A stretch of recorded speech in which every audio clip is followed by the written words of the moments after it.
सर्वे कृपया म्यूट मध्ये भवन्तु। आरम्भं करोतु महोदय।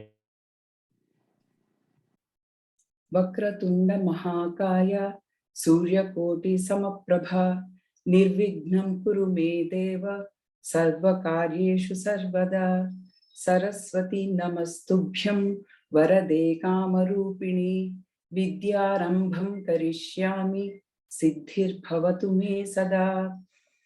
गुरुर्ब्रह्मा गुरुर्विष्णुः गुरुर्देवो महेश्वरः गुरुर्साक्षात् परं ब्रह्म तस्मै श्री गुरवे नमः।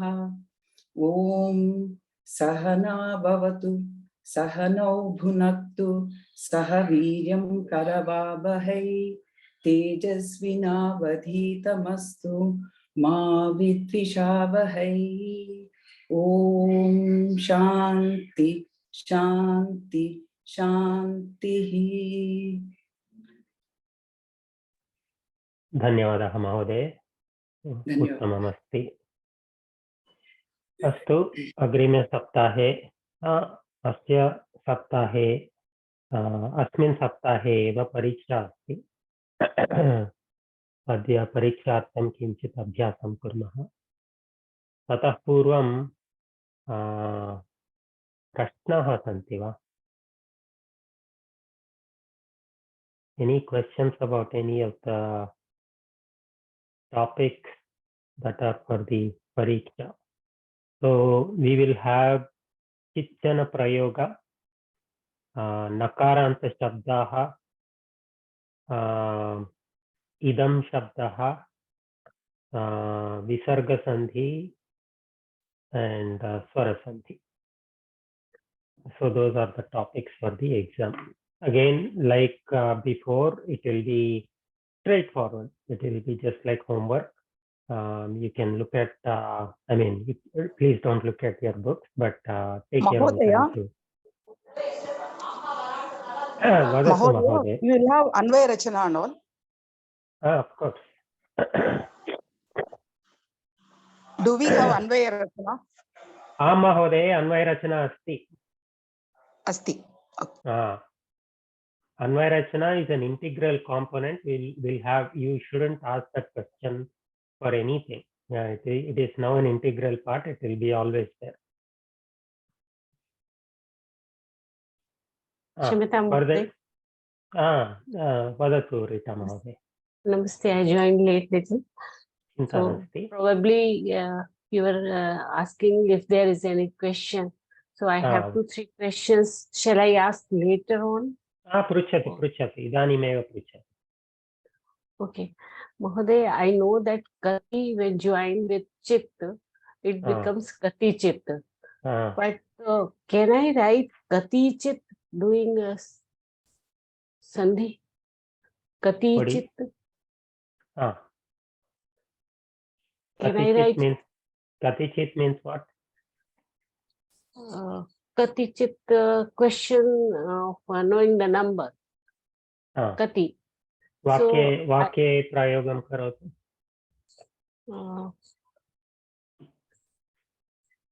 Katichit pustakani asande santi.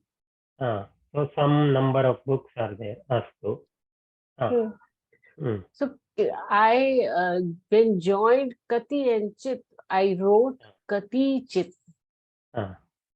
Joining ikara on from both the sides and making a dirgha swara. So it should not be written like this. I should have written.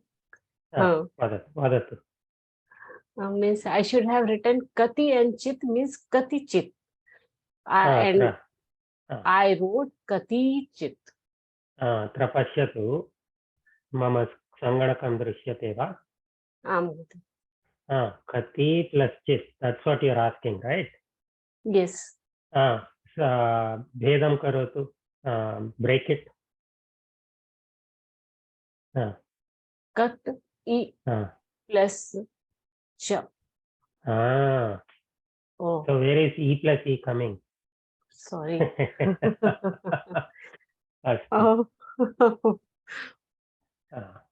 That's why I say break it up. always break it up, it will be easy. One Anantaram, more question, Mahoday. पृच्छतु. I know that ai un is prathamah sutrah for swarah. It is arn pratyaharah too. So how to differentiate when it is arn is a pratyahara also? So how to differentiate when it becomes a sutra, when it is pratyahara?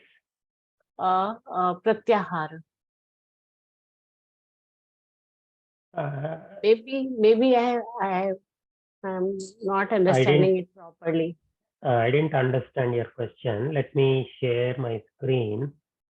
अत्र माहेश्वरसूत्राणि अस्ति. I उण् I उण् ऋल् ऋक् ए उङ् I औच्. अत्र प्रश्नः. I studied that there are 4 sutrani, I ul 1, rilk, ao, I ouch. So I ul, if I take itself prathamah sutra, it's a pratyahara too, Mahoday. I ul. Say an is a pratyahara. Correct. An is a pratyahara. So a, I and u are the aksharas in that pratyahara. Satyam. So it's a prathama sutra plus pratyahara, both. They are called. So when we say sutra, we just mean what are the letters in that. Pratyahara ityukte, we take the first letter of whatever we want to convey and use the what is this akshara called? No. That is fine. What is the definition of it? It sangya. It sangya. So up to it sangya is a shortcut. Pratyahara generally means the shortcut. So ach. So ach is the shortcut for all these letters without the it sangya. So what is the sutra in ach means? You say all of these letters. Like that. Spashtam va? Yeah. Dhanyawad. Tritiya prashnaha. Then last class you said when we studied revising, when we were revising Purva Rupa Sandhi, then you said that specifically here Padante is mentioned. Satyam. What is that? Padante means everywhere in the Sandhi we consider Padanta, Varna. So why specific here? So let me bring up last class Yanta Vanta Vesha Sandhi. It will become very clear.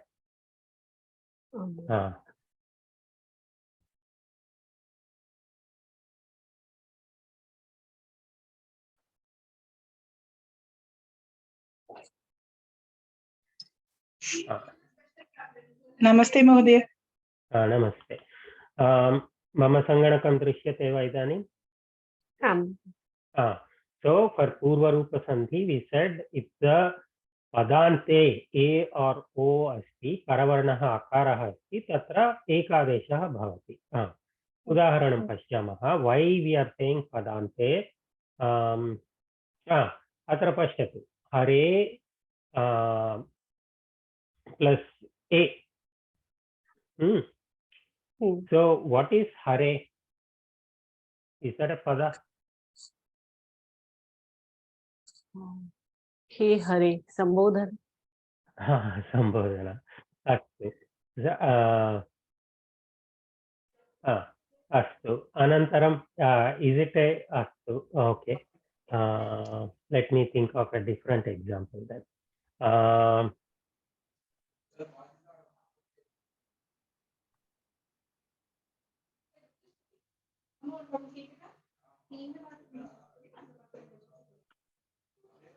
So normal. Vadatu. So aham is. Saha aham. right? It's an example also, so plus hum, so hum. Kim tatra. Hare, exemplary. What I'm trying to say is, if you look at any of these, for example, I shared one more thing last time. Let me share it again.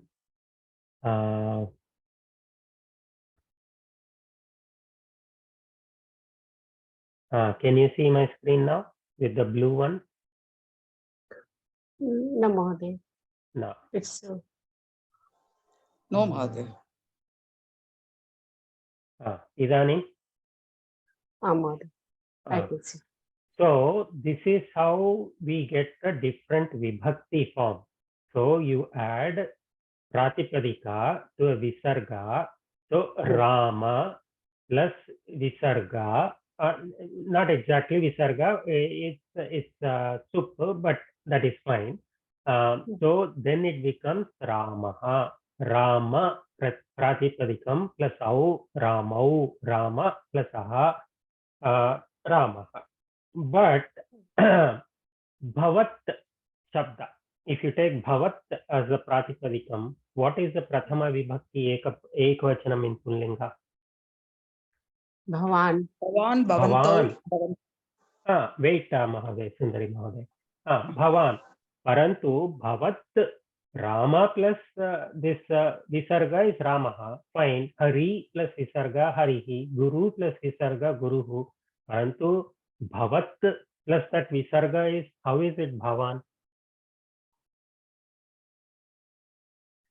So these are common for all the vibhakti. These are the endings we add to all the vibhakti, all the pratipadikam, any pratipadikam, to get the different vibhakti form.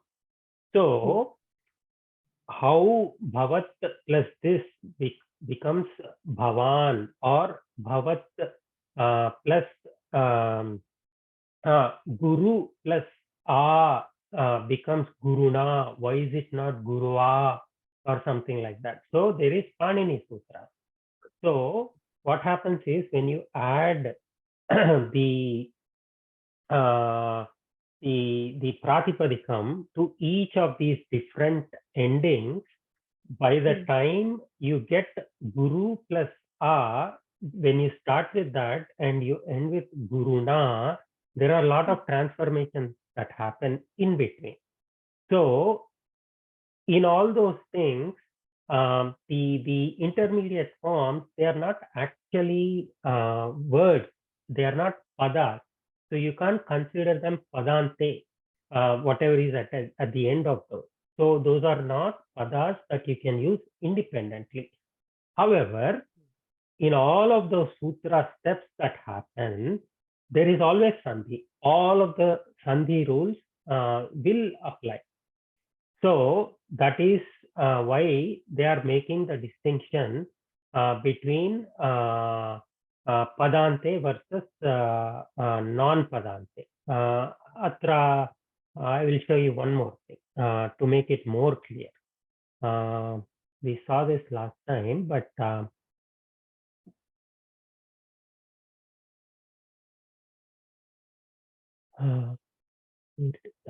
Visarga Sandhi.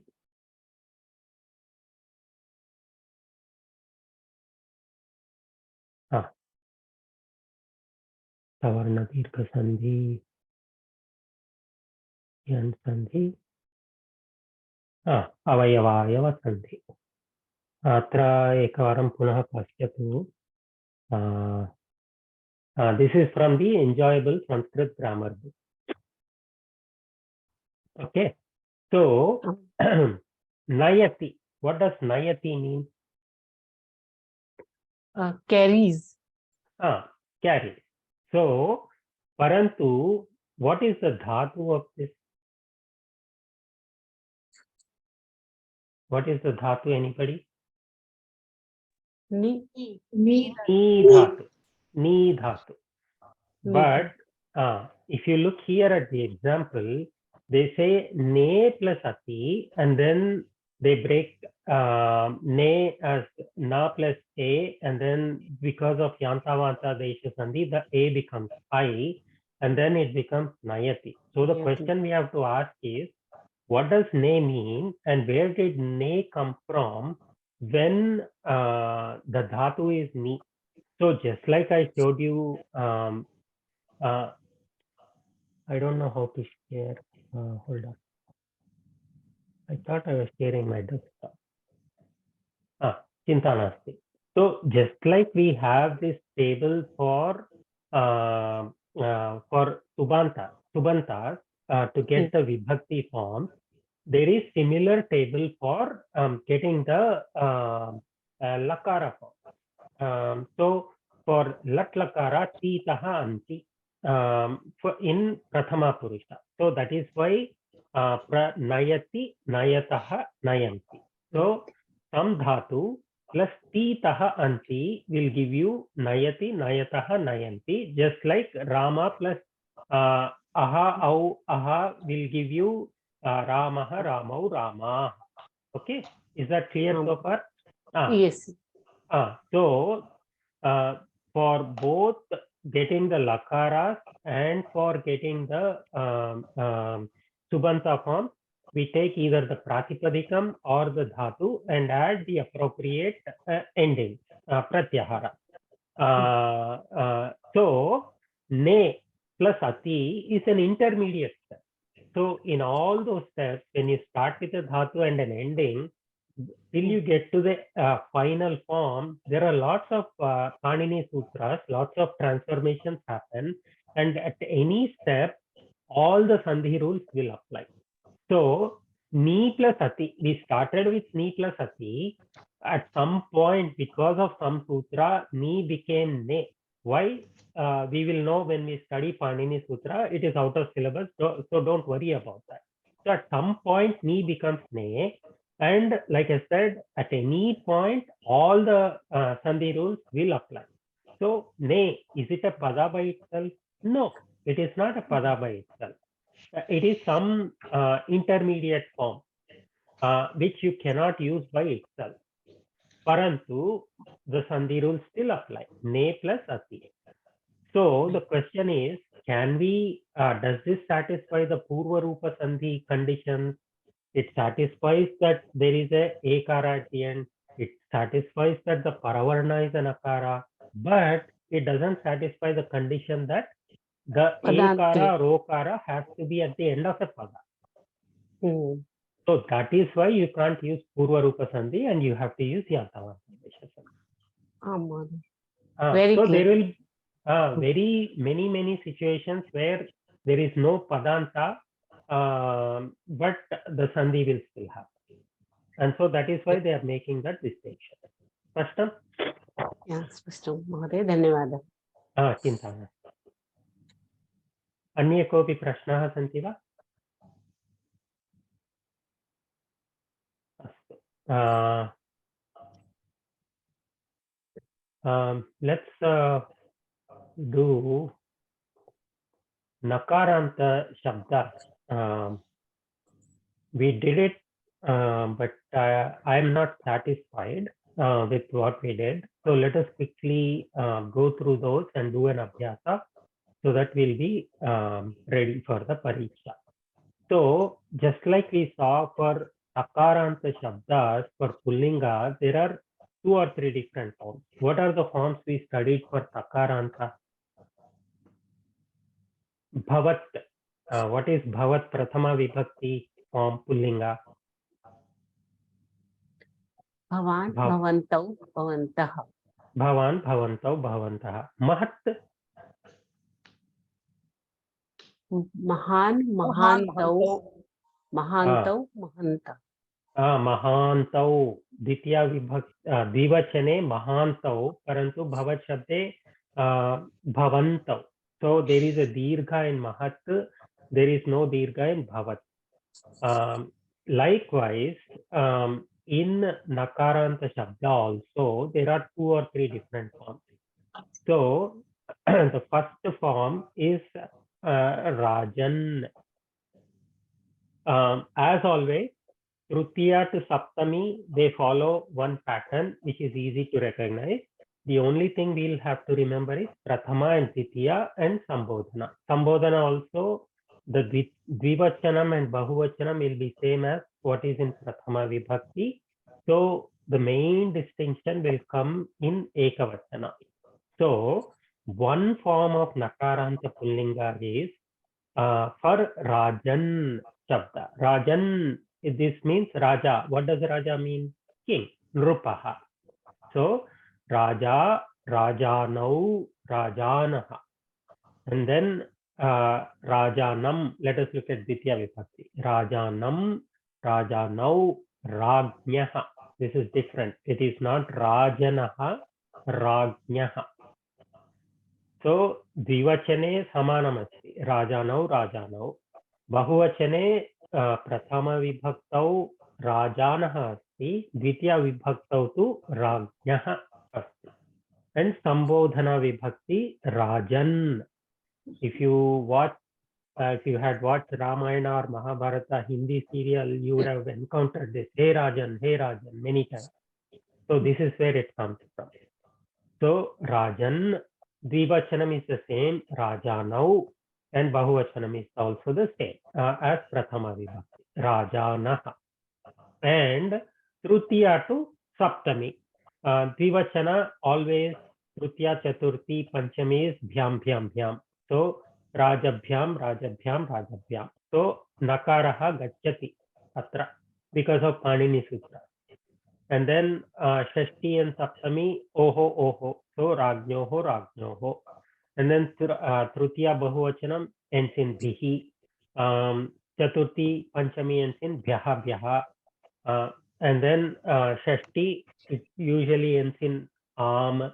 Saptami ends in Su or Shu. So where does all this come from? If you remember, I showed you that blue screen.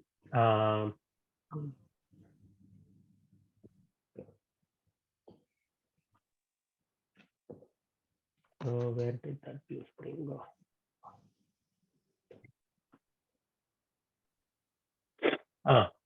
So Bhyam, Bhyam, Bhyam. So this is where all those Bhyam endings come from. These Oho endings come from. And then for Tritiya it ends in Bihi. For Chaturthi it ends in Bhyaha, Bhyaha, Panchami also. And then Am and then Su. So if you know this table, you can derive the Vibhakti forms, but that is fine. We have seen the pattern anyway. So Tritiya to Panchami, Dvivachanam Bhyam Bhyam Bhyam, Shashti Saptami Oho Oho, Tritiya Bahuvachanam Bhihi, Chaturthi Panchami Bhyaha Bhyaha, Am, and then Su for Shashti and Saptami. So, and then Tritiya Ekavachana. Let's go back to Rajan Shabda. So Tritiya Vibhakti Ekavachanam. It usually ends in A and Chaturthi ends in A, right? Bhavata, Bhavate, like that. So Rajna, Rajne. And then as we saw with Sakaranta, the Panchami and Shashti Ekavachanam is the same as Dvitiya Bahuvachanam. So Ragnyaha, Ragnyaha. And then Saptami is Ragni. There is a Vikalpa Rupam called Rajani. So as always, Tritiya to Saptami, the forms are easy to remember. The only thing we have to remember is Prathama and Dvitiya. And then we can most of the time derive Sambodhana based on Prathama. Prashnaha santi va?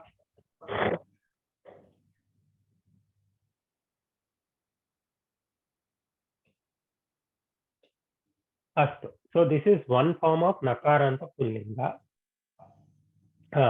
Let us look at another form of Nakaranta Pullinga. So in Akaranta Shabda or Ikaranta Shabda, Ruparanta Shabda, all the words that end in Akara, Rupara, or Ikara, etc., they all follow the same pattern. There is no difference. If you learn Rama Shabda, Shiva Shabda is the same, and any Pullinga that ends in A is the same. Parantu Halanta Shabde Kinchit Bhedah Asti.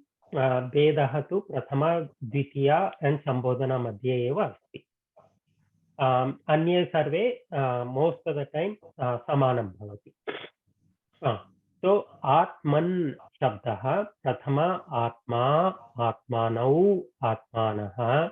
Dvitiya also Atmanam. It usually ends in am. So Atmanam, Atmanau, Atmanah. Not Atmanah, Atmanah. And Sambodhana Atman, Atmanau, Atmanah. So if you look at Raja, Rajanau, Rajanaha, Atma, Atmanau, Atmanah, very similar, same pattern. Rajan, Rajanau, Rajanaha, Atman, Atmanau, Atmanah.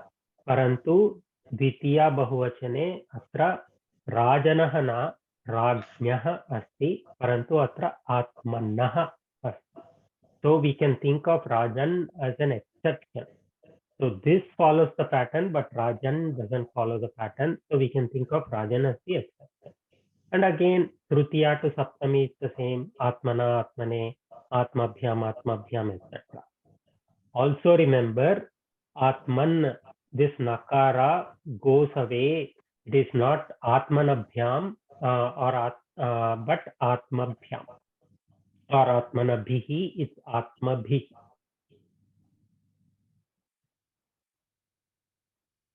Spashtam? Agre gacchamaha. A third type is Swamin Shabda. So, Swami, Swaminau, Swaminaha. Swaminam, Swaminau, Swaminaha. And then Sambodhana is Swamin, Swaminau, Swaminaha. So here the difference is Prathama, Sambodhana Prathama and Dvitiya Bahuvachanam, they are all the same. Usually only Prathama and Dvitiya Sambodhana are the same, and Dvitiya Bahuvachana is different, and it is same as Panchami and Shashti Ekvachana. Parantu Swamin Shabdetu, all three Bahuvachanas are the same. Prathama, Sambodhana Prathama and Dvitiya. Other than that, the Trutiya to Saptami, they follow the same pattern. And just like Swamin, we have Yogin, Mantrin, Jivin, Pranin, Dhanin, and Rupin. What is Yogin?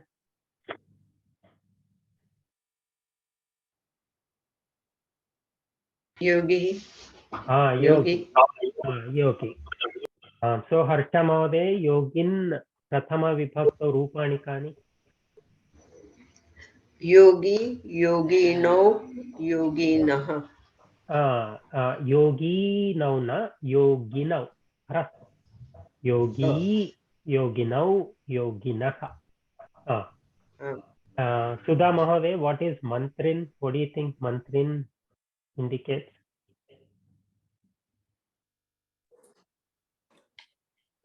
Mantrin, Mantrin, Mantrinau, Mantrinaha. Punaha. Oh, no. Mantri, Mantrinau, Mantrinaha. Uttamam. What is the meaning? Mantri is a minister. Uttamam. Meera Mahode? Jivin. Jivan, life. Jivan na, Jivin.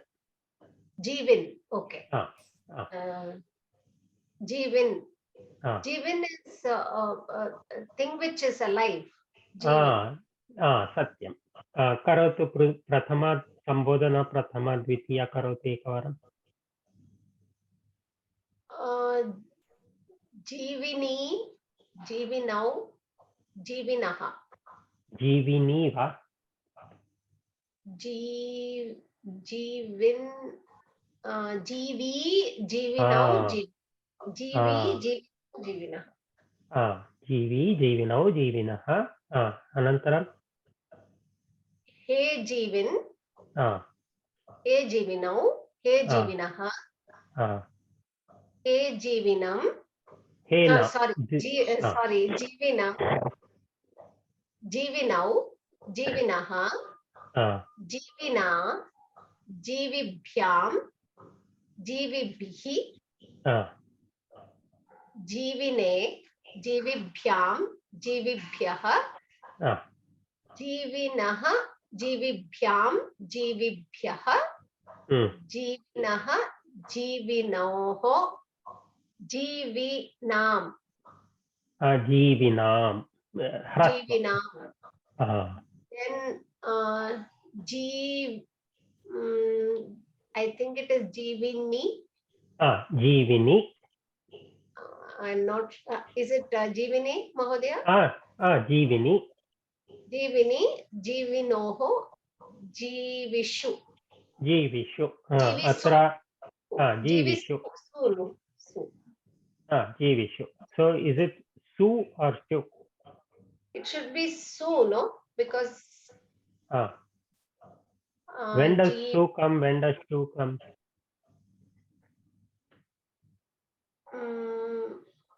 Is it when it is the fifth Rameshu? Rameshu. There is something which you said, I forgot, but I know Jivisu it's the correct answer, not Jivishu, but I forgot the condition.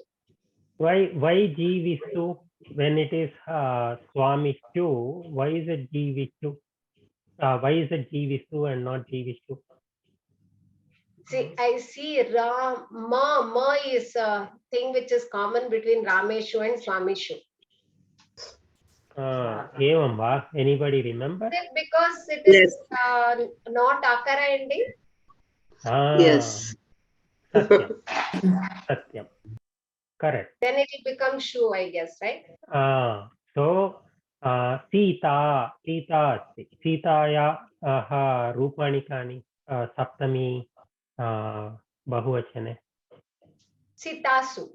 Sitasu. So whenever there is an akara or akara before the sa ending, it remains sakara. Otherwise, it becomes shakara. I mean, there are other rules and other exceptions, but it will cover 70-80% of the cases. Dhanyavada, Mahodaya. So अत्र अस्ति पश्यतु जीविनि जीविनोः जीविषु अस्तु अनन्तरं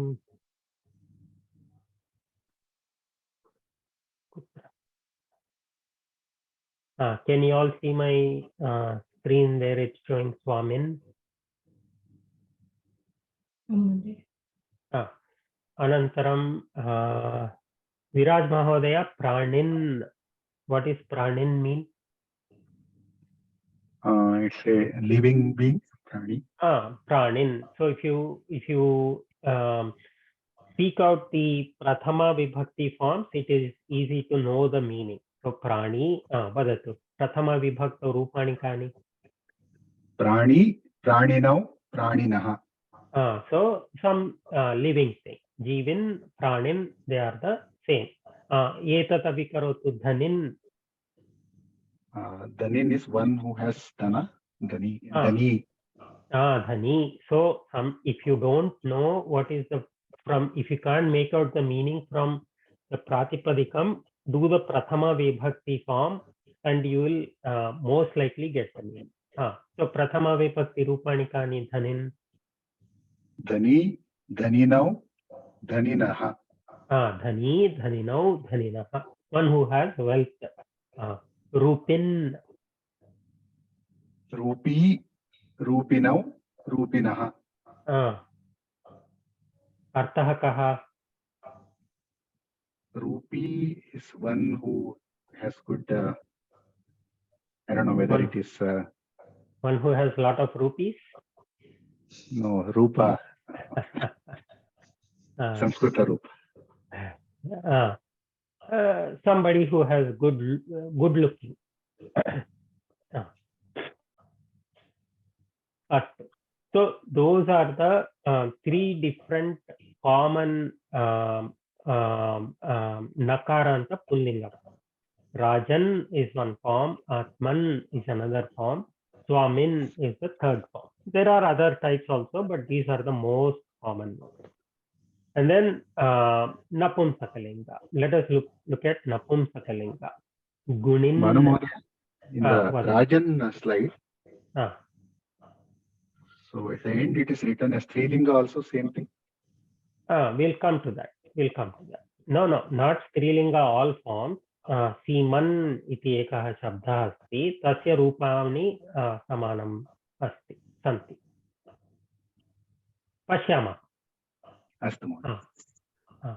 Napumsakalinga gunin shabda.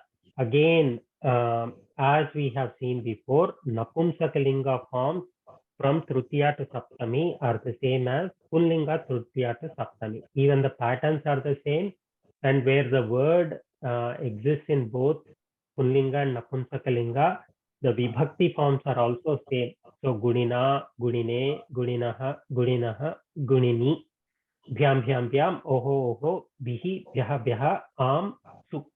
So there is nothing we need to look at in terms of Tritiya to Saptami. In Napumsakalinga, Gunin form, Guni, Gunini, Gunini. So this is one pattern for Napumsakalinga form. Just like we have Phalam, Phale, Phalani, that is one pattern. Atra ekam anyam pattern asti, Guni, Gunini, Gunini. So in Dvivachanam, the ending is Dirgha. Guni, same as Pratipadikam, but the ending is Dirgha. Guni, Gunini. Parantu, in Bahuvachana, it switches. So instead of the this ana being hrasva, it becomes dirgha, and this anta being dirgha, it becomes hrasva. So this is a pattern you will see in other endings also, not just nakaranta napumsakalinga. We will see it in other forms also, and I will point them out when we come across them. So Dvitiya, Dvivachanam and Bahuvachanam, the middle and the ending letter switching is a common pattern for Napumsakalinga. So Gunini is Dvivachanam, Gunini is Bahuvachanam. So Guni, Gunini, Gunini. And if you know this one pattern, as before, Prathama and Dvitiya Vibhakti forms of Napumsakalinga forms are exactly the same. Phalam, Phale, Phalani, Phalam, Phale, Phalani. Same way. Guni, Gunini, Gunini, no difference. So that's one good thing about Napumsakalinga words.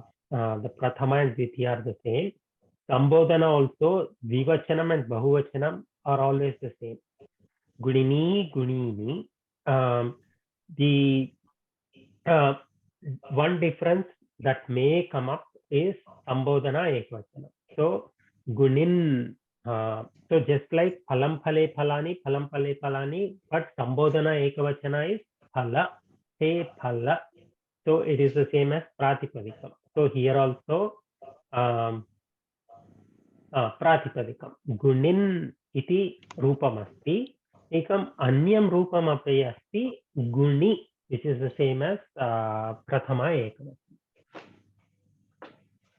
Mahodaya, Vadatu Mahodaya. there is Gunin Shabda in Pullinga also, no? Nakaranta Pullinga Shabda also. Satya. In that it is Prathama Vibhakti is coming as Guni, no? Similar to what we did for Swami and all that. Swami, Satya. So Guni, good point. So Guni in Pullinga, it is same as Swamin. Gunin in Pullinga is the same as Swamin. But many times we use it in the Napumsakalinga form. That is why we are learning the Napumsakalinga specifically. But if you encounter it in Pullinga form, then it is same as Swamin, Satya. And it's Ah, called what- Gunavachaka Shabdah also, no? Punah vadatu. It is called Gunavachaka Shabdah, no? Ityukte? Because the one who has Guna is a Guni. Ah, So I think somewhere I have noted down, I don't know, sometime like, I think you only mentioned Gunavachaka Shabda. okay. I don't know. I must have mentioned, but I don't remember. Yeah, somebody who possesses that quality. Oh, evam va. Astu. Okay, good to know.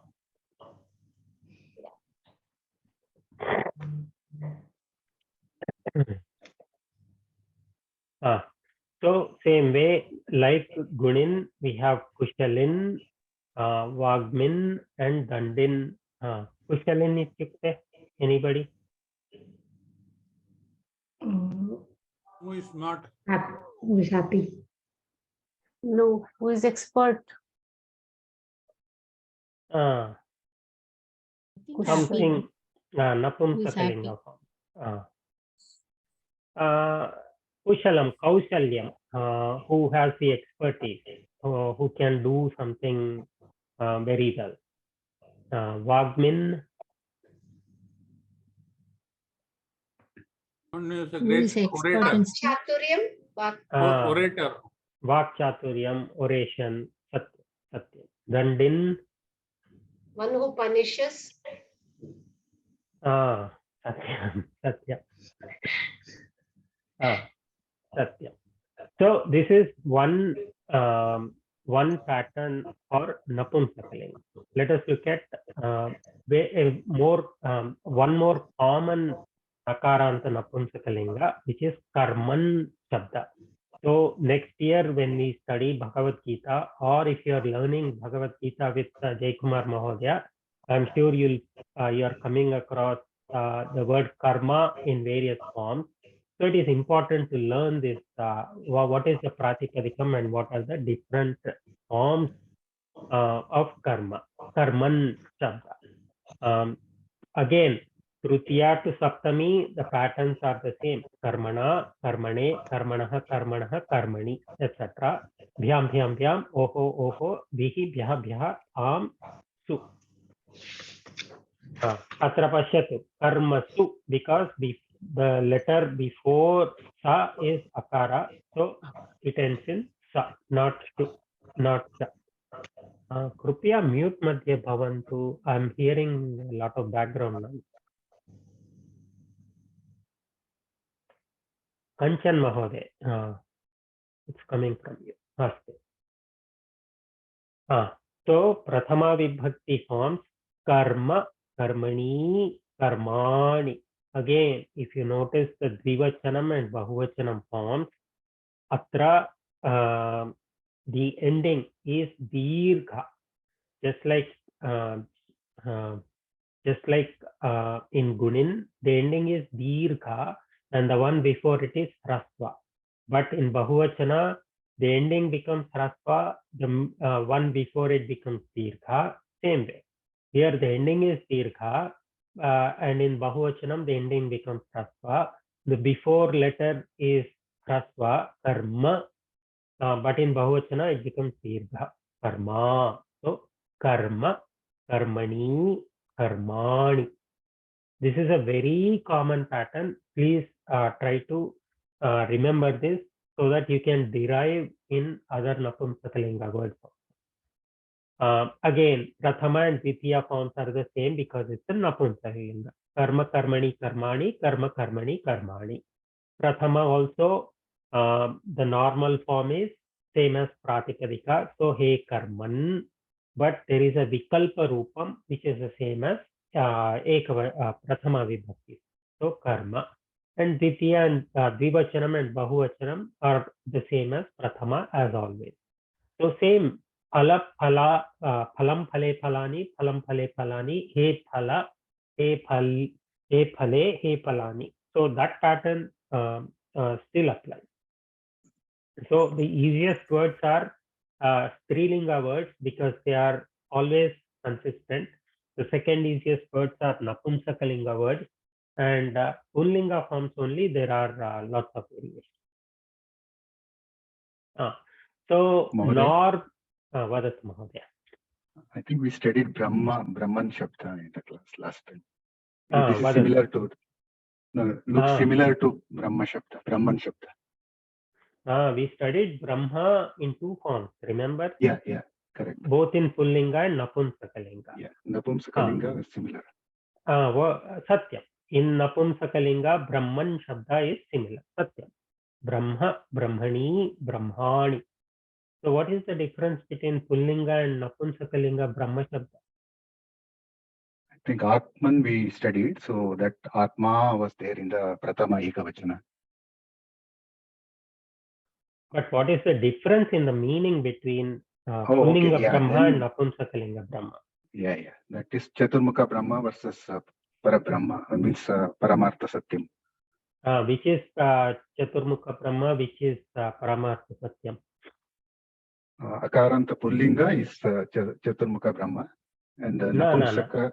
Akaranta Pullinga, no. It is still Brahman only, Nakaranta only.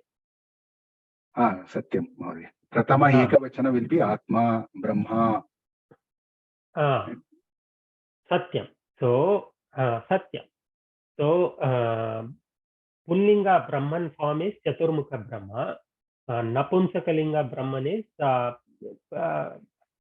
eternal, all-knowing, consciousness. Satyam. But both are Nakaranta Shabdas only. Satyam. Astu. So, I know there is a very different definition of karma, many definitions of karma in Vedanta and Bhagavad Gita and all of that. But what is the most common meaning of karma? Action. Tadeva vayam svikurmah. Action iti svikurmah. Anye arthaha api santi. Astu. Janman. Much shloka also, no? Yoga karmasu kaushalam. That's a different topic. I'm not qualified to talk about karma in those contexts. So when I saw the karmasu, I remember karmasu. Karmasu. That is what I said, right? So when you study with Jai Kumar Mahodaya, when you study Bhagavad Gita, you will encounter the various forms of karma, the karman word. So that is why it's important to learn it. Janman, anybody? Mahodaya, with karman I have one thing. In the Samskrita karma we use this a different word, right? What do you mean? Now we use karta, karma, there it has a object. Satya.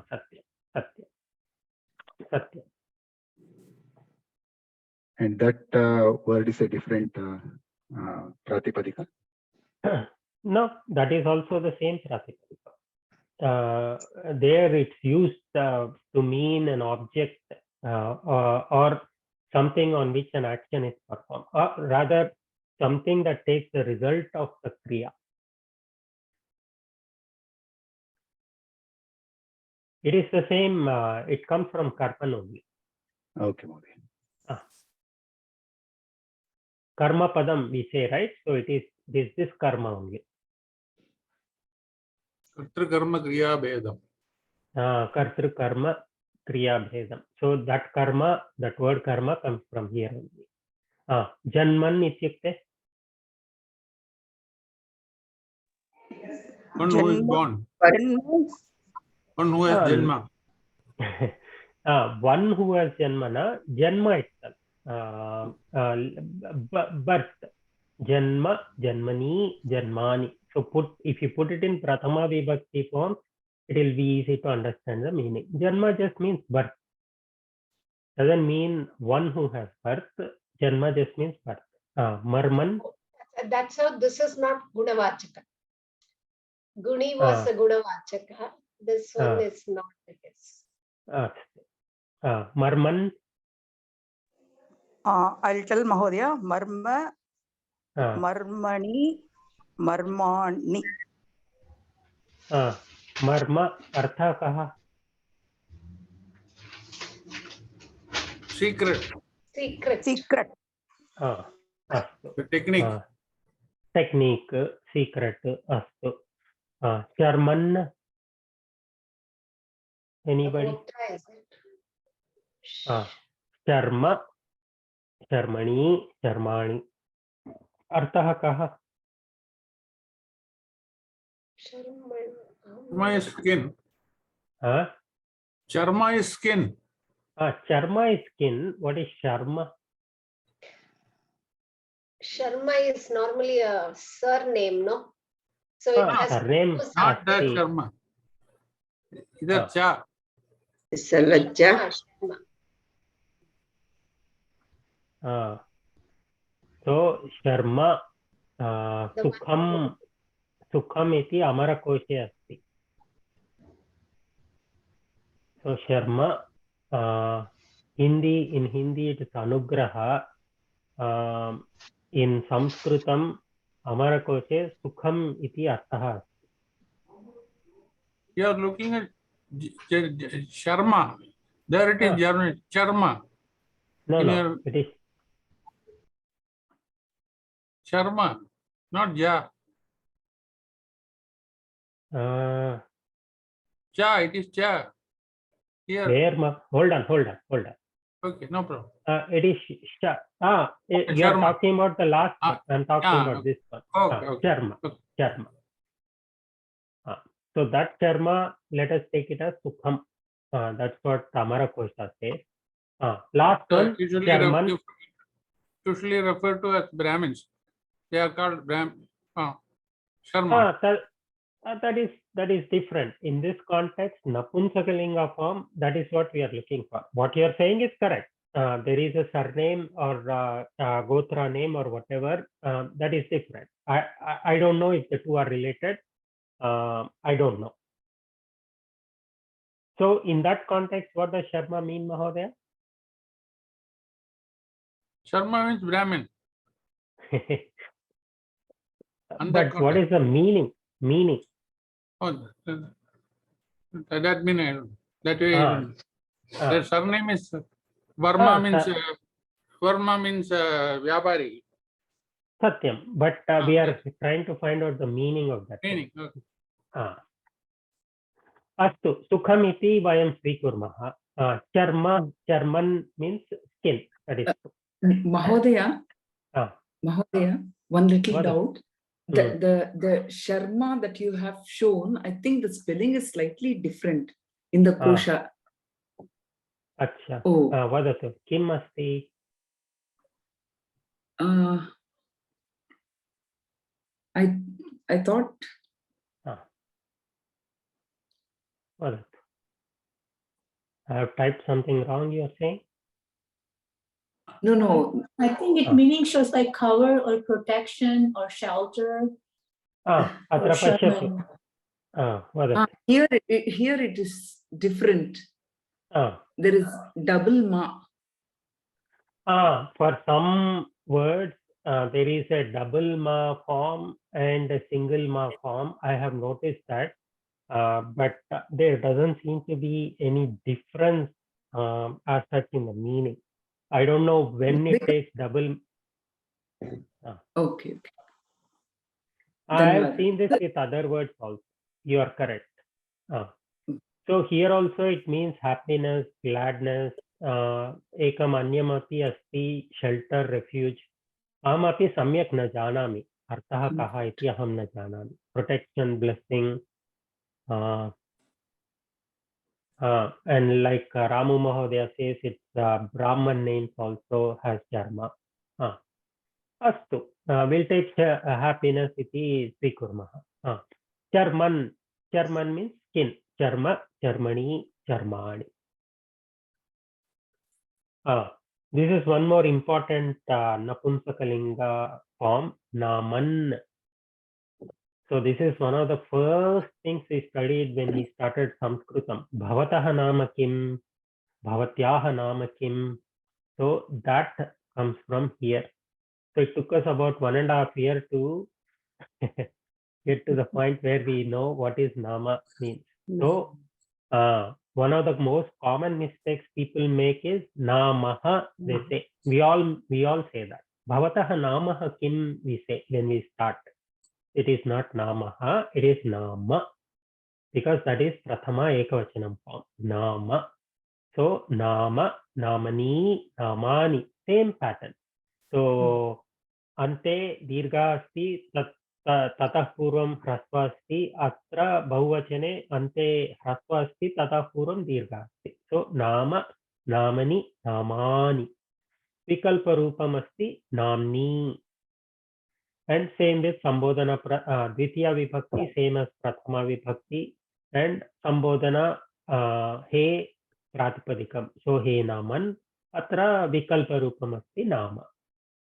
And sambodhana prathame, dvivachane, bahuvachane, क्षम्यताम्,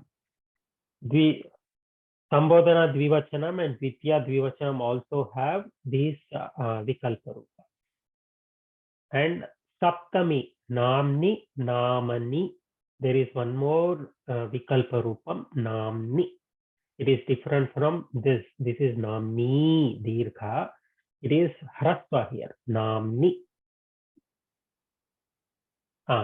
So when we talked about nama, we said one thing, if you remember.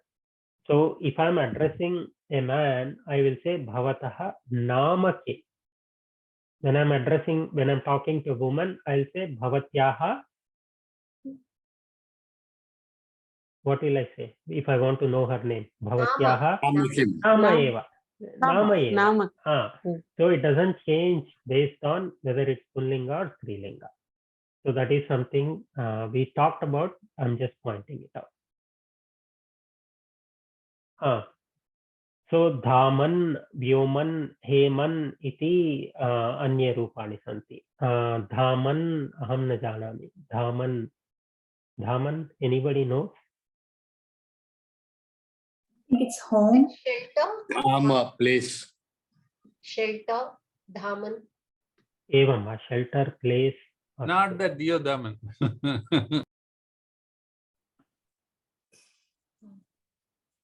Satyam, house, dwelling, shelter, body. Body is most of the time considered as a house for the Atma, right? So, astu, makes sense.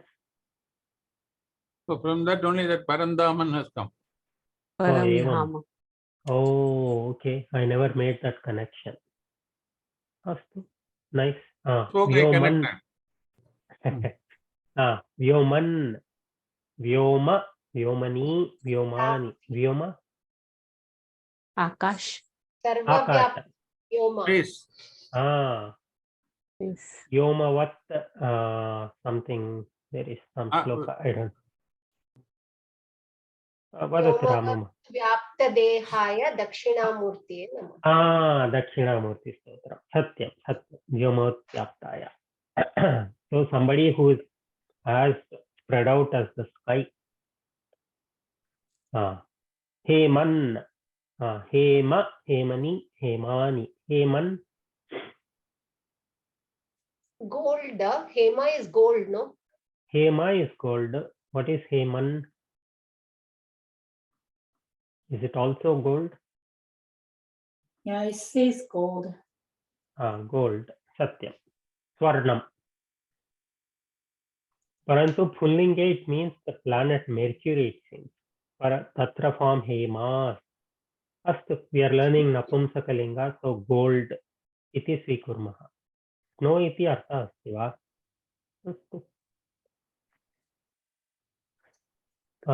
Anantaram Heman astu. So those are the forms. Strilinga, as Viraj Mahodaya pointed out. Siman iti nakaranta strilinga shabdam asti. Atah tasya rupani Rajan iti samanam asti. So Raja, Rajanau, Rajanaha. So Sima, Simanau, Simanaha. Simanam, Simanau, Simnaha. Again, Trutiya to Saptami, they are the same. Simna, Simne, Simnaha, Simnaha, Simani. Bhyam, Bhyam, Bhyam, Oho, Oho, Bhi, Bhya, Bhya, Am, Su. So Panchami, Shashti, Ekvachanam, same as Dvitiya Bahuvachanam, Simnaha. प्रथम संबोधन प्रथमा द्विवचन and बहुवचना famous प्रथमा विभक्ति सीमानौ सीमानः द्वितीया विभक्ति एकवचनं सीमानं सीमानौ द्विवचने सीमा इत्युक्ते Boundary. Boundary. सत्यम् अस्तु एकम् अभ्यासं कुर्मः क्रमशः गच्छामः सुधा महोदय कृपया करोतु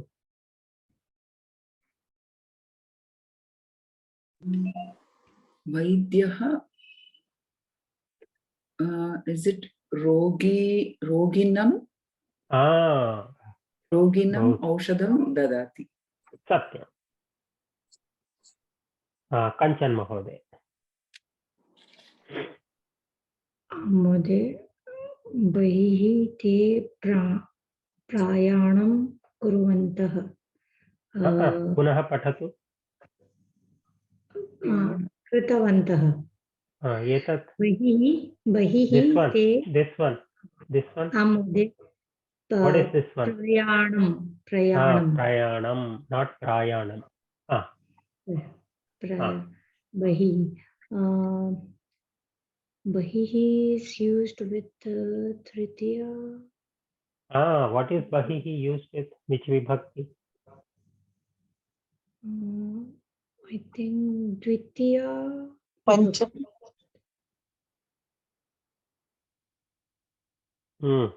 anybody Panchami vibhakti. Panchami only. Srimad Bahi.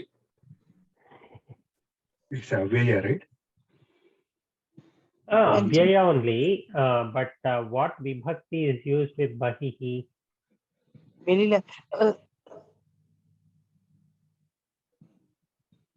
Panchami only, no, Mahodaya? Panchami. So what will it be, Kanchan Mahodaya?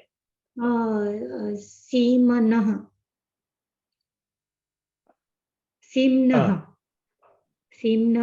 बहिः प्राणायाम कृतवन्तः प्रयाणं सीम्नः प्रयाणं कृतवन्तः उत्तमम् Mahodaya, I have a doubt in the first one. Is it not Vaidyah dash Aushadam Dadati? Won't it be Chaturthi? Rogine. Satyam. Danakriya. You are right. Rogine. Satyam. Mama doshaha. Satyam. It is not Dvitiya Vibhakti, it is Chaturthi Vibhakti. Danakriya. Rogine. Aushadam is Navamsakalingya. Sorry, Dvitiya. परन्तु अत्र दानक्रिया अस्ति किल भिक्षुकाय धनं ददाति भिक्षुकं न भिक्षुकाय for the beggar somebody gave money same way for the rogi so chaturthi vibhakti Harsha Mahodaya तृतीयं करोतु महोदय बहूनां ब्लैंक अन्ते किं भविष्यति so bahunam is षष्ठी विभक्ति bahunam janmanam ante kim bhavishyati so will it be a visheshanam for bahunam or ante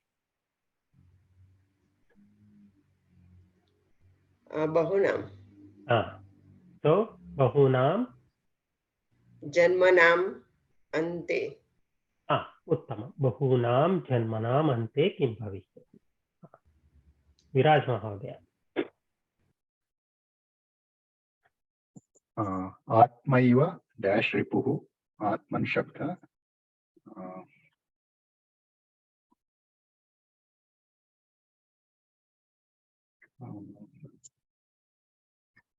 आत्मैव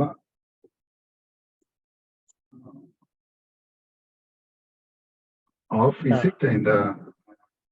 एकक्षणम् अत्र आत्मा एव सन्धि अस्ति ब्रेक् करोतु विच्छेदं करोतु Atma plus eva atmaiva it is becoming, I think. आत्मा Plus okay, yeah. Atma pratama vibhakti ekavachana atma plus eva. What sandhi is it? A plus A becomes I. What sandhi is it? Dirgha sandhi. Dirgha. Specifically, what is it? What swara sandhi? It's not dirgha sandhi. A plus A, I. Anybody? Vriddhi sandhi. Vriddhi.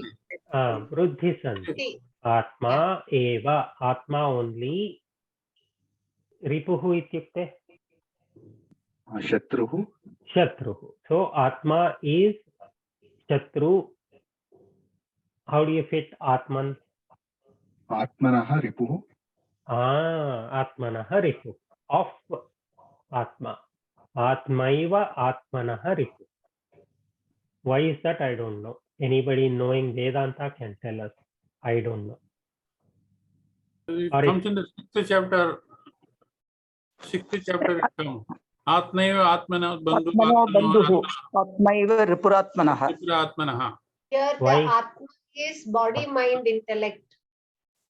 It is interpreted as body, mind, intellect in the shloka. For the Atma, body, mind, intellect itself is the Ripuhu. I think It's I understand. depending upon what the people is thinking. He Atma can be our friend. Atma can be our Shatru Enemy also. too. Like that, enemy too.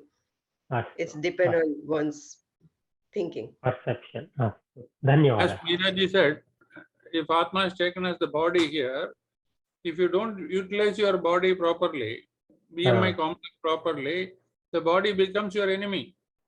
You will suffer. Okay. Astu. Dhanyawadaha. It's good This to know is a new famous concept. shloka, Mahodaya. Uddaret atmanatmanam atmanam avasadayet atmaiva hyatmano bandhuhu atmaiva ripuratmanah. That's what I said. 6th Lift chapter. yourself. Yeah, correct. Lift yourself with Atma. With your body, mind, intellect, try to lift yourself. Don't think you don't have free will. You have the free will to act on yourself. Very inspiring.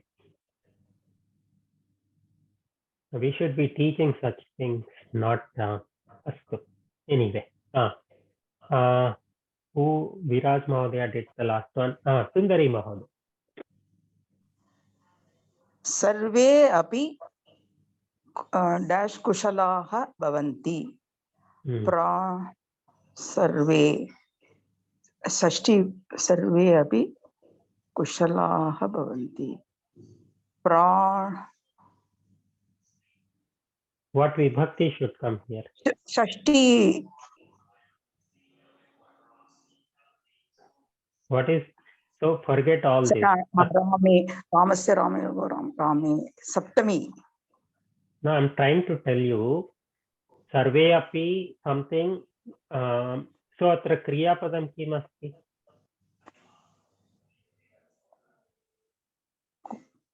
Kush. Kriya Bhavanti. Bhavanti. Kartrupadam kim asti? Karta kaha? Karta is sarve. Astu. Sarve bhavanti. Kidrushah bhavanti. Kushalaha bhavanti. Kushalaha bhavanti. Pranino. Sarve. Okay. Let's focus on sarve. Sarve is what? Everyone. That is true. Vibhakti. Ramasya Rame. Saptami vibhakti. Sarve Mahodaya. Sarva Shabda. Sarva Shabda, correct.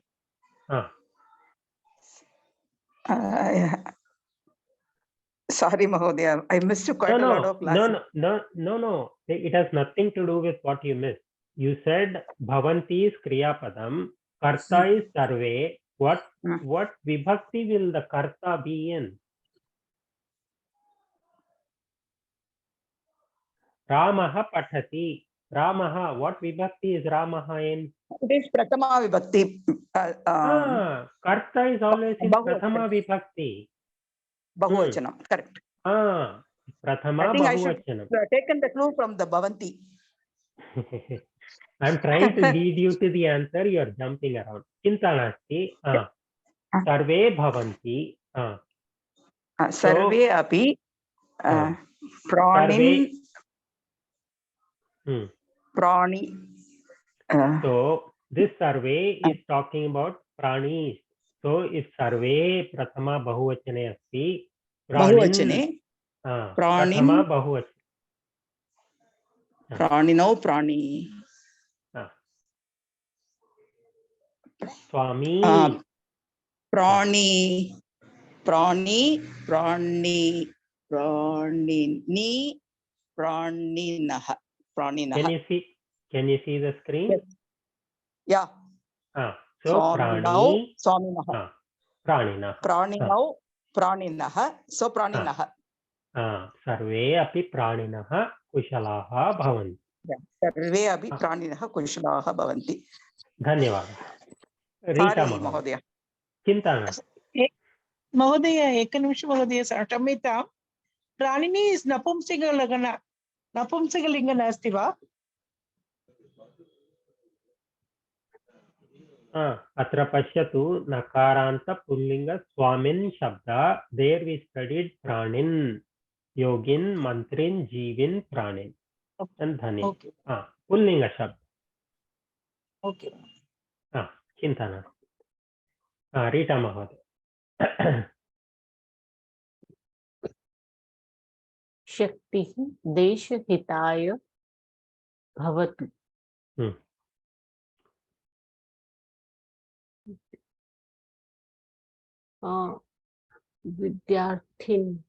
विद्यार्थिनः शक्तिः देशहिताय भवतु.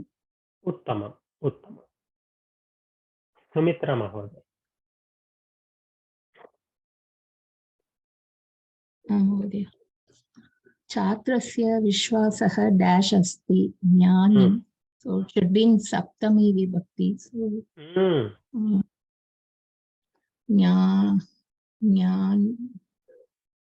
Jnanini. So what is saptami? What is the pattern? Gunini. Swamini. Ragni. Atmani. So Jnanini. Jnanini asti. Hrasva. Jnanini asti. Artha kaha? So the students' faith is in jnana. In jnana. Some jnani, some who is knowledgeable. Jnani. Bala Mahodaya.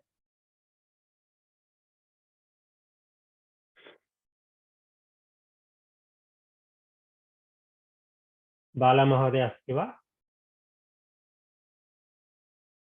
अस्तु. राजश्री महोदय. तेषु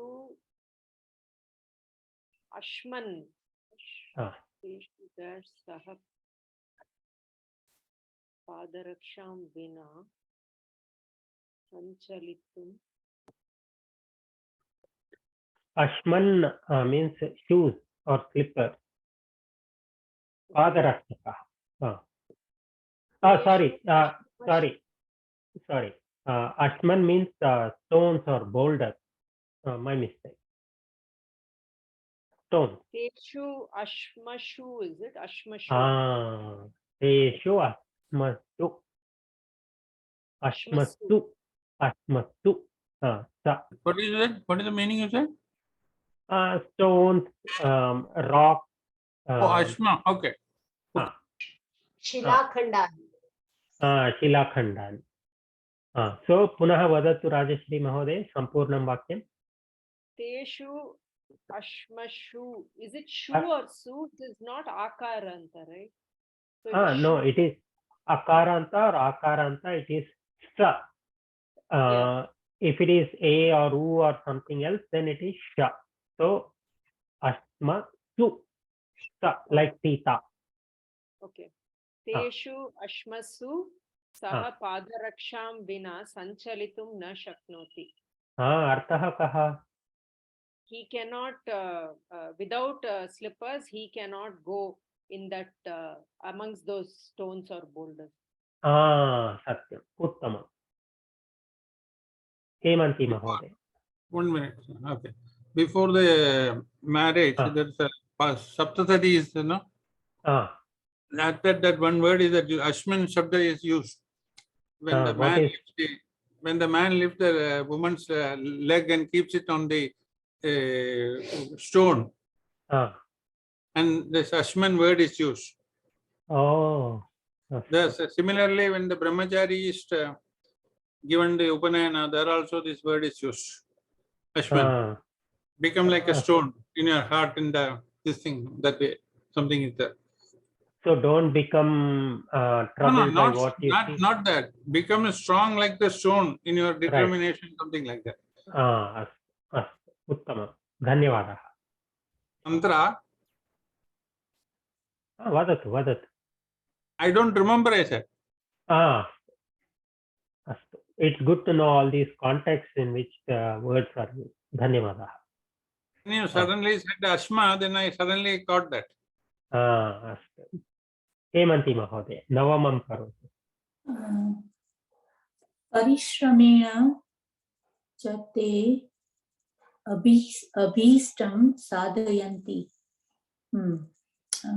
Parishramena is tritiya ekavachanam. Te sadhayanti. Parishramena karmana. Cha asti. That should be your clue. Satyam. Parishramena karmana cha te abhistam sadhayanti. Parishramena karmana cha te abhishtam sadhayanti. Artha kaha? Parishramena, so with labor or with hard work, karma, and so with hard, abhistam is favorite maybe, or whatever your heart desires, it is vikurmaha. I see. Sadhayanti achieves. So with hard work and actions, and with actions. So they achieve. They achieve whatever their heart desires. Desires. Ishtam means something you like. Abhishtam, a more intensified form of. Uttamam. Gayatri Mahoday. Dashamam karoti Gayatri Mahoday. Ekanish Mahoday, if you can see it. Dash. Ekanish Mahoday. Okay, if you can't see it, hold on. Let me take it out of full screen. Idanim drishyate va? Mahoday. Dash. Upayanam dattva dhanikah tan tushtavan. Rajan. Upayanam.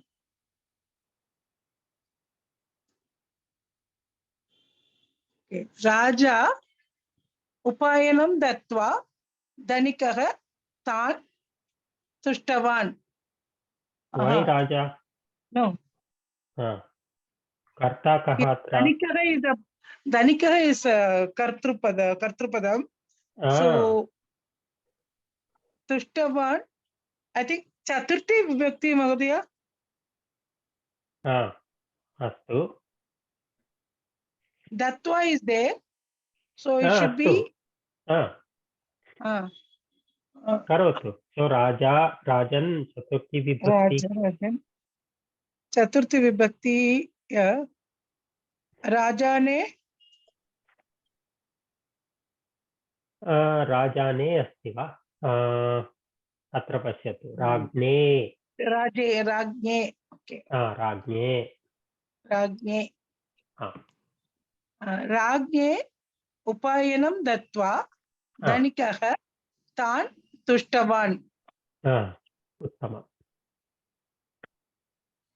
So by giving gifts for the king, the rich, for the king, by giving gifts for the king, the rich man is making him happy. Satya. Astu. So I think we spoke about this. Meera Mahodaya and Ramu Mahodaya spoke about this at length. Astu, there is an exam, Abhyasa for Sandhi. Let's do that. Mahodaya, I have a question in the previous, the last one that we just did. It says Dhanikah Tan Tushtavan. So is that referring to maybe Chaturthi Bahuvachanam there? Tan Tushtavan? Sahataute tam tautan. So is it Rajabhyaha Upayanam Dattva? Is Tan referring to? Tan is Ditya Bahuvachanam, right? Sahataute tam tautan. Ditya Bahuvachanam. Right, I mean Ditya Bahuvachanam, yeah.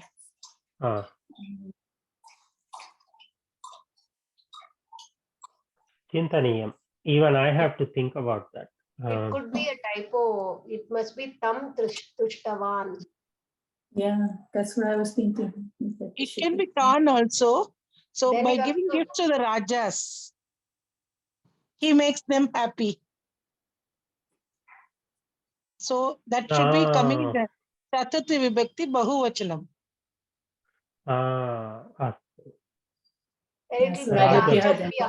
Rajabhyaha. Then it should be Rajabhyaha Upayanam Dattva. Dhanikah Tan Tushtavan. Okay, that makes a lot of sense. Rajabhyaha Upayanam Dattva Dhanikah Tan Tushtavan. By giving gifts to the many kings, for the many kings, the rich person made them happy. Okay, Astu, that makes a lot of sense. That's a very good catch. I missed it. Shamitam. No, I also missed it. Chinta nasti. Sudha Mahode, Atra Padachedam Sandhi Vichedam api karotu.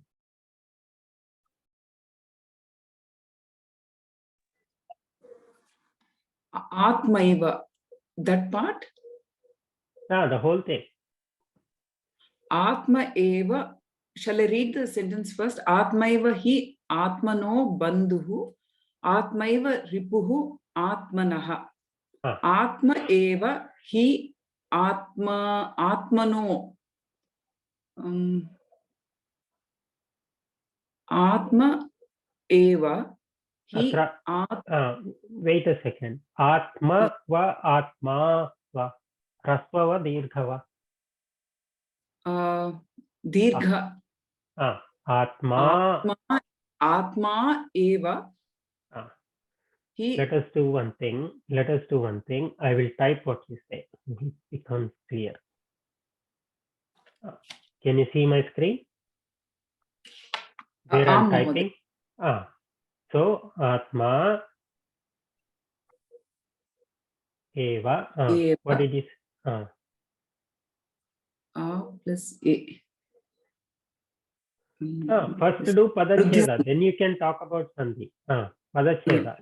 He Atmano. Atmano.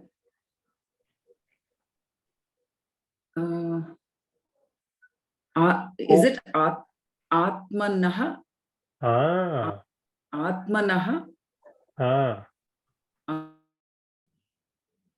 आत्मनः बन्धुः then again आत्मा एव रिपुः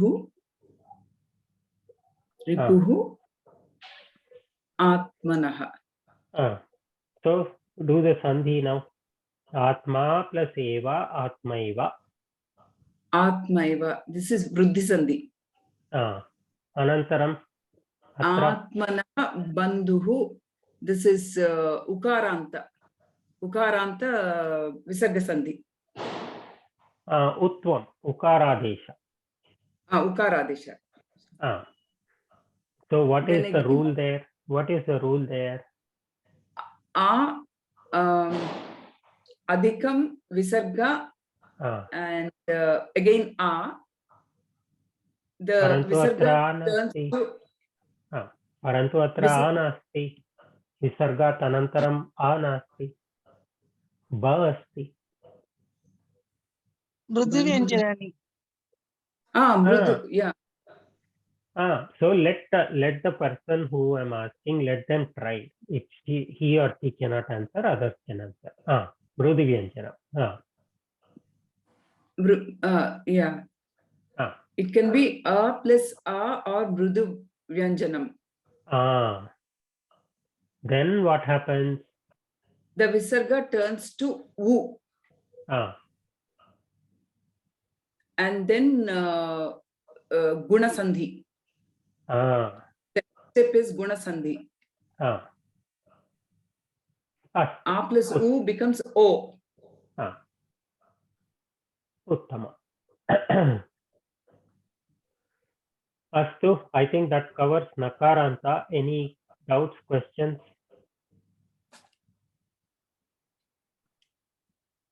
Astu, we'll do some more abhyasa. Please review Chichana Prayoga also. Let's do some more abhyasa. 5 more minutes if you all can wait. Kanchan Mahoday, karotu krupaya. Idam shabda atra.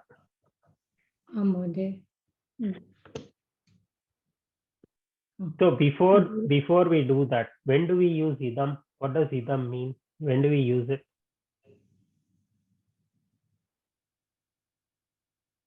For oneself. Khyamyatam, for what? For when we are addressing ourselves. I am. Is it not Napumsakalinga idam? Evam na, not oneself, but for showing nearness. I am balakaha, this boy. Ime balika, this girl. Idam pustakam, this book. This. Like saha, eshaha, near and far. This is closer. Idam. Closer. Another way of looking at it is, if you are discussing something, you'll use idam instead of eshaha to kind of indicate whatever is under discussion.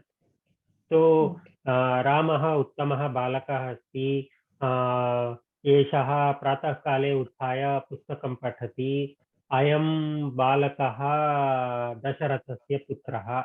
So there also, in the third vakyam also, you can use eshaha. But since we've already talked about Rama, eshaha, so this boy whom we are talking about is Dasharatha's putra. I am Dasharathasya putra. Like that. Pathatu. Jhatiti karotu. Guruhu dash shishyaya ekam divyam darpanam dattavan. So it will be asmai. Shishyaya chaturthi. Satyam. Asmai. Astu. Sampurna. Guruhu asmai शिष्याय एकं दिव्यं दर्पणं दत्तवान्. उत्तमं. मीरा महोदय.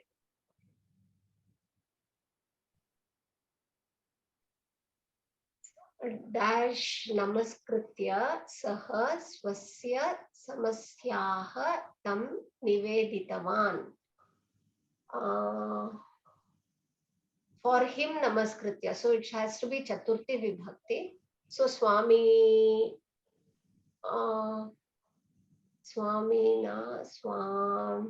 what is that Swami? I forgot the table, Mahoday. Why chaturthi? Because namaskritya, no, having being done namaskaram for Swami. Narayanam namaskritya naranchaiva narottamam devim saraswatim vyasam tato jayamudiraye. So it will be dvitiya vibhakti. Yeah, because it is left and this thing. Yeah, correct. So only when you have namaha, that is the only time you have to use chaturthi. Just because there is a nama or some other form of nama doesn't mean it automatically becomes chaturthi vibhakti. So only when it is namaha, it is chaturthi. Anyatra bhinnam rupam asti. Other vibhakti forms will come. So it should be Swaminam. Swaminam namaskritya. Namaskritya saha swasya samasyaah tam niveditavan. Uttamam. Harsha Mahoday.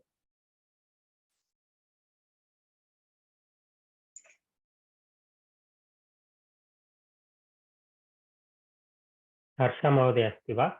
Yeah, asti. Okay. Blank ashramam gatva tasya ashirvadam praptavan. Raja ashramam gatva mahatmanah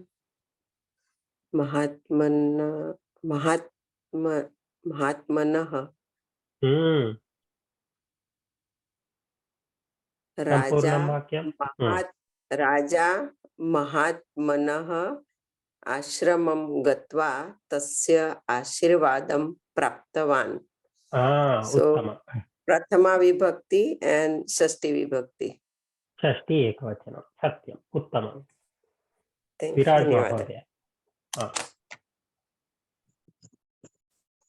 Saha dash sukinam puratah dash chitram darshitavan. Etat punah pathatu. Okay, sorry. Sakinam. Okay, then that is Shashti Bahuvachana. Then Idam Shabda will be Strilinga. Right? So Assam. Okay. Saha Assam Sakinam Puratah. Then Chitram Idam. I think Panchami will be used if it is Purataha is there. But just because there is a Purataha, we can't. So, atra kim darshitavan? Chitram darshitavan. Kidrusham chitram? Which picture? This picture. Okay. So imam chitram darshitavan. Chitram lingam kim? Napumsakalinga, is it? Okay, then it will be idam only. Idam. Ditya vibhakti ekavachanam. Yes. Idam chitram. Idam chitram. Idam chitram. Sampurnam vakyam vadatu. Saha Assam Sakinam Puratah idam chitram darshitavan. Prashna asti va? Somebody was asking. Somebody had a doubt? Astu. Sundari Mahoday. अस्माकं सैनिकाः रक्षणं धैर्येण कुर्वन्ति. सीमन् कुर्वन्ति धैर्येण कुर्वन्ति रक्षणं. सीमा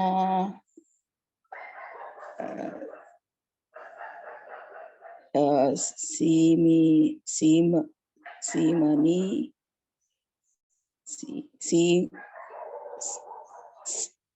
सीमानी.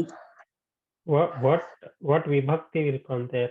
Pratama kurvanti is pratama bahuvachanam. Kaha kurvanti?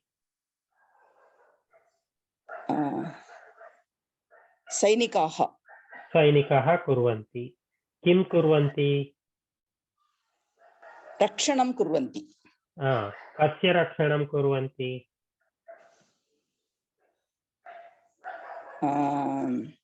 अस्माकं रक्षणं कुर्वन्ति. अस्माकं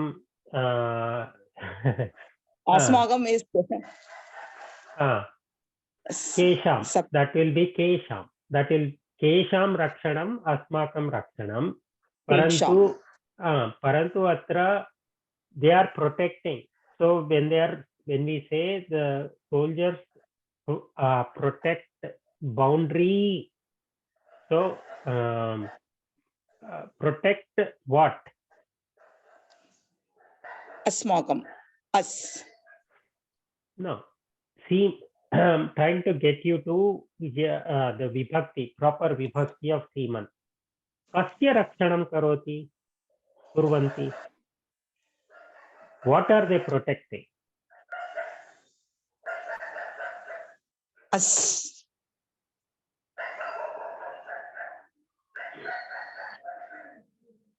Us. Chinta nasti. Anybody wants to try this? Simnaha. Shri vibhakti.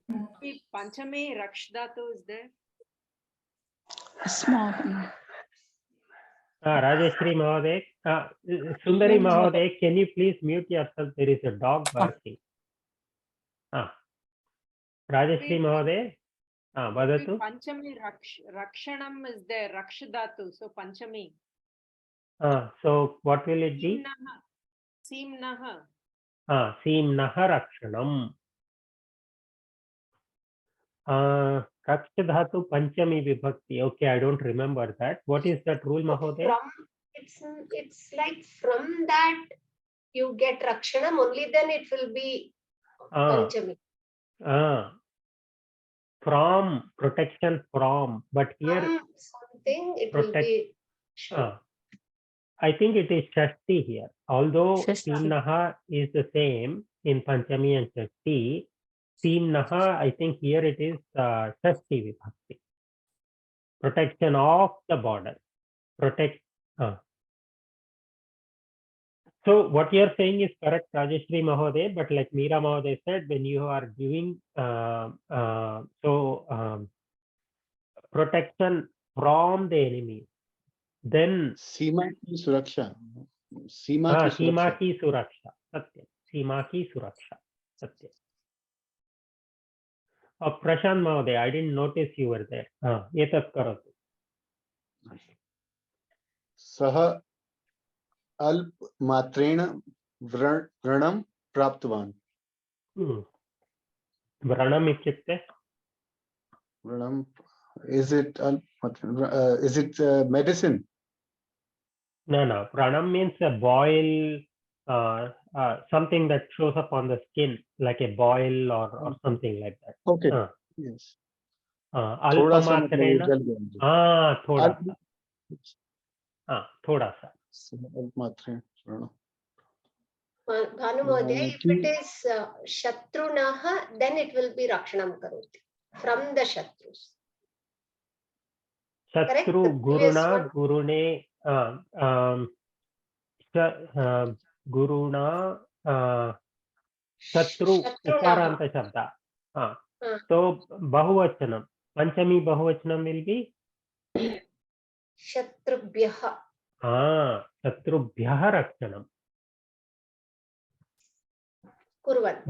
Then it will be panchami, like Rajeshri Mahoday. Satya.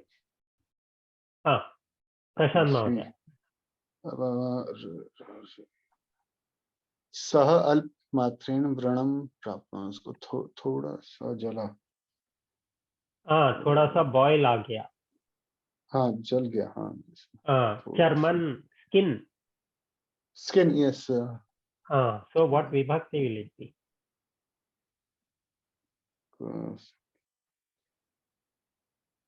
Skin पर. उसको स्किन पर. Could it be द्वितीय? Skin पर. सप्तमी. सप्तमी. सप्तमी. एक वचन. But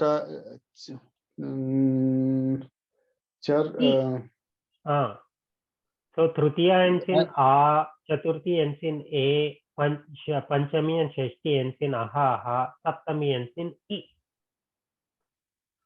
Charmani. Charmani, Satyam. Charmani alpamatrena vranam praptavan. So he obtained a boil on his skin, a small amount. Chota sa. Yes. Uttama.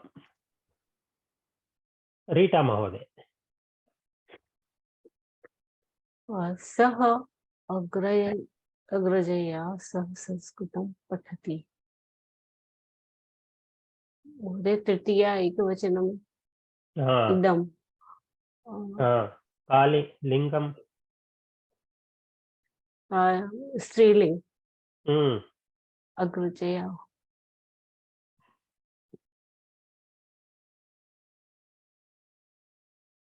I don't remember, Mहोदय. कोऽपि स्मरति वा? इदं स्त्रीलिंग तृतीया एकवचनम्.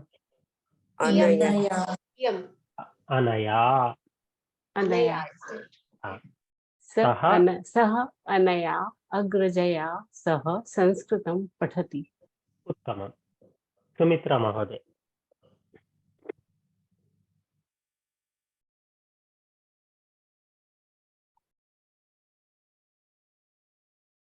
सुमित्रा महोदय अस्ति वा? अस्तु. राजश्री महोदय. I did not understand that Agrajaya Saha Samskritam Patati. She is studying with the Agraja, no? He, Saha. He. This. He is studying Sanskritam with this Agraja, with this elder sister. So he will be I am, no? He means I am, or No. she. No. Agrajaya. This is the Visheshanam for Agrajaya. So he has, let us say, many elder sisters. So this is saying he is studying Sanskritam with this particular elder sister. Okay, Saha is there. Okay, so Shamyata Mahodaya, I didn't see the Saha. No, Chinta na. Rajashri Mahodaya. Mahodaya, Sumitra. Sumitra Mahodaya, karotu Ashtamam. I was trying to say, I didn't unmute. Ashtamam karotu. Dinat eva arabhyah idam will be dinam will be napumsakalingam. So it will be asmat dinat eva arabhyah swasya durgunam tyaktava. So एतत् कृपया पुनः पठतु. आरभ्य विसर्गना. So dinat, so idam will be asmat dinat. अस्मात् दिनात् एव आरभ्य स्वस्य दुर्गुणान् त्यक्तवान्. अर्थः कः? from this date or from this day, eva, from this day onward, eva arabhya, from this way. Yeah. So he left the bad habits like that. From this day onwards, he left his bad habits starting from this day only, from today itself. Uttama. Rajashri Mahoday, Navamam Karotu.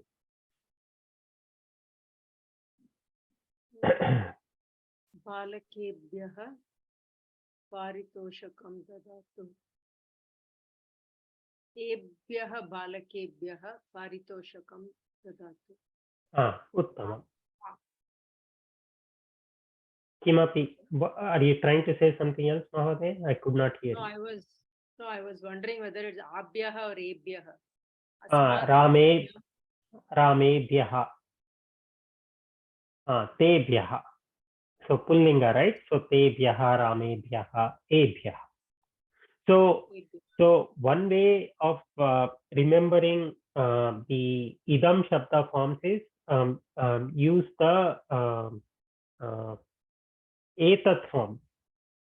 So idam forms are very similar to etat form. So if you remember etat forms, idam forms will become easy. Etebhyah, right? So ebhyah. Antimam Hemanti Mahoday karotu.